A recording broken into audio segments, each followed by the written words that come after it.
This October, we have stories of bears, bison, caves, and skulls. Nature's power and reminders that the wilderness is not always polite. So pull up your jacket, light your lantern and your mind, and let's step into the wild for this October Nature News.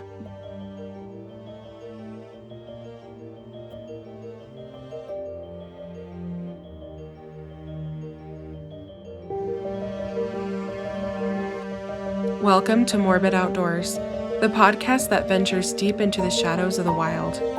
Here, we unravel the mysteries of missing persons, explore spine chilling legends, and share the most morbid stories that nature has to offer. From the depths of the dense forests to the highest mountain peaks, we'll uncover the secrets that lie hidden in the great outdoors. Join us as we navigate the eerie, the unexplained, and the terrifying. So if you dare, grab your gear and let's embark on a journey into the unknown. This is Morbid Outdoors.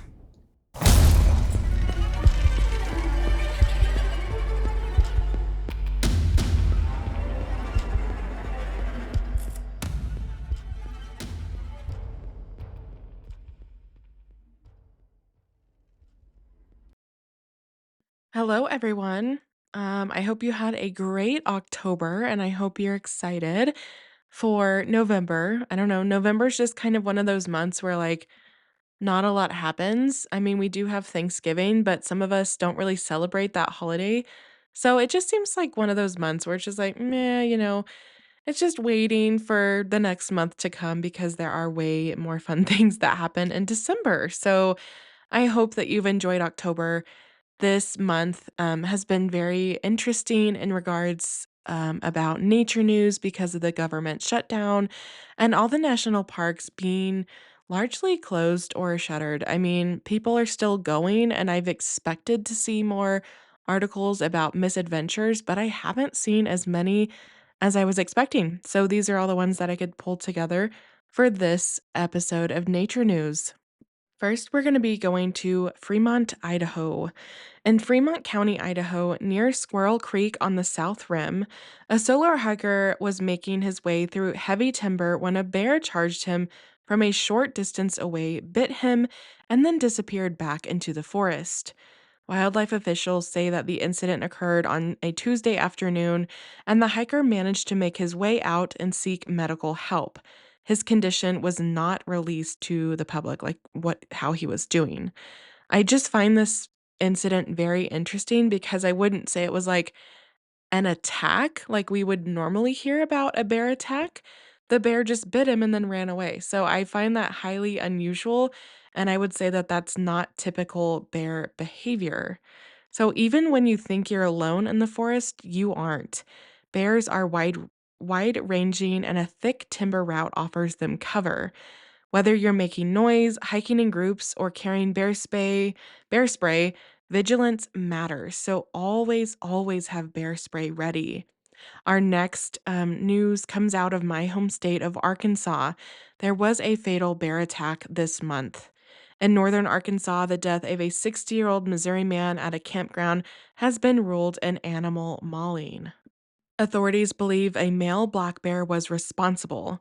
Trail camera footage and other evidence match the bear. It has since been killed and is being tested for confirmation.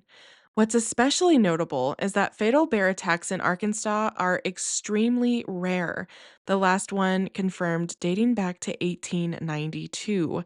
Now, I do believe there was a different bear attack earlier in Arkansas this year that was also fatal, so I'm not sure where that fact came from unless the person in that case died from something other than the actual attack itself. I'm not sure.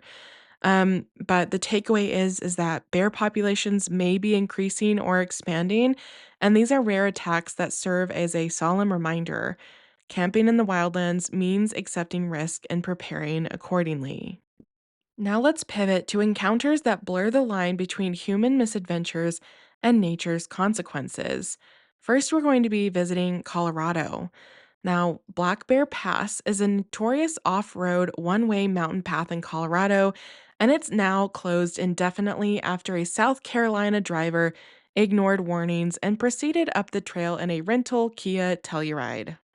The vehicle became precariously lodged on a switchback, wheels hanging off of the edge.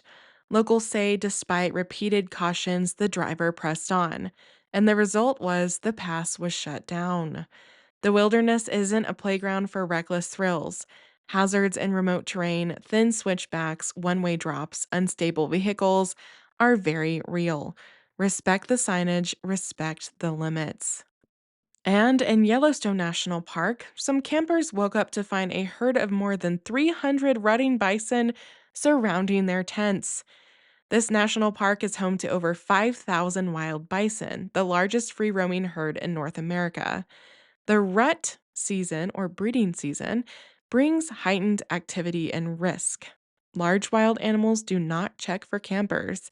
Tent walls are no barrier to bison or other megafauna, and awareness of seasonal behaviors matters. Rutting times, migration, and hunger periods. Stay safe, stay aware of the beast next door. Now, this is not like a personal, thing. I've never experienced the rutting season in Yellowstone, but up in northern New Mexico, I wanted to go to this very, very beautiful place called the Valle. It is so pretty, and they actually closed down half of it during elk rutting season because it can be dangerous. So this is just always be aware of the animals' seasons when you go to visit because just because you're on summer break or fall break doesn't mean the animals are too. Let's shift time itself. Let's step out of the trail and into history. This is one of the coolest news articles that I've read recently. On the bank of the Whitewater River in Fayette County, Indiana, what appeared to be just another find turned out to be something extraordinary, a human skull fragment dating to about 2300 BC, roughly 4,270 years old. The coroner's office said the discovery is a powerful and humbling reminder that human beings have walked this land for millennia. Archaeologists are working with indigenous partners to determine cultural context and ensure respectful treatment. The wilderness and riverbanks carries stories far older than our lifetimes. Hiking, exploring, being outdoors, there's a depth of human story in every inch of the land. Then, down in Mexico, a spelunker exploring a cave thought she'd found modern litter until she discovered shell bracelets and artifacts from a little known culture, likely placed as offerings 500 plus years ago. The site speaks of ritual of human presence deep in the underworld of the earth. The underground spaces we explore often harbor more than we expect, and sometimes the trash is history. Respect caves, research local indigenous histories, and treat every discovery with awe. Finally, let's look at how humans manage access to wildlands, especially when risk, tourism, and nature intersect. With the federal government shutdown beginning October 1st, 2025, the Smokies face staffing and closure issues. But thanks to local governments, nonprofits, and tribal partners, the park reopened on October 4th and remained open through at least November 2nd by way of a funding agreement. The partnership tells a larger story. When nature meets bureaucracy, community can step in, but the model may not always hold. Even when the wildlands seem detached from politics, they're not. Your trail experience depends on funding, staffing, and policy.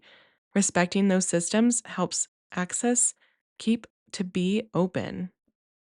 So, out of our very limited nature news this month, let's draw all these together with a few final notes for you, our listeners walking multiple worlds: the wild, the historical, and the uncanny. Carry awareness when you're outside. A bear charge, a vehicle slide, a bison herd all share one thing: they happen fast and often when you're not prepared. Respect the land's deeper story. That 4,000-year-old skull and cave offering remind us that we're visitors, we're not owners. Follow signage and warnings. Black Bear Pass closure didn't come from nature being cruel, it came from humans ignoring prudent limits. No wild seasons. Bears rut and fall. Bison are aggressive during breeding. Camping areas become more vulnerable as the crowds fade and animals roam bigger. Support wild place infrastructure. Parks need staff, funding, and respect to stay safe at the visitor level and preserve wilderness at the ecosystem level. The wilderness doesn't pause. It doesn't care if we're ready or not. To hike, camp, explore means to live with risk, with history, with the power that we often underestimate. On this day of October's hush, listen for unseen movements, distant bison's hooves, a crack in the timber, and the faint echo of a time long ago vanished from our memory but still alive underfoot. Thanks for listening today. Stay cautious, stay curious, and stay respectful because the wild remembers. As always, recreate responsibly and remember, sometimes the great outdoors aren't always great. Thanks for listening to Morbid Outdoors. If you're enjoying what you're hearing, make sure to subscribe to the show on your favorite podcast platform. It's free, easy, and it helps us out immensely. When you subscribe, you get updates on our latest episodes, and it also boosts our visibility, making it easier for other curious souls to find us. Another great way to support Morbid Outdoors is by leaving us a review. Whether you're on Apple Podcasts, Spotify, or wherever you listen, a quick review helps us know what you love about the show. Find us on Instagram and Facebook at Morbid Outdoors Podcast. You can email us case suggestions and your campfire stories at morbidoutdoorspodcast@gmail.com. Thanks so much for the support, and I'll see you next time.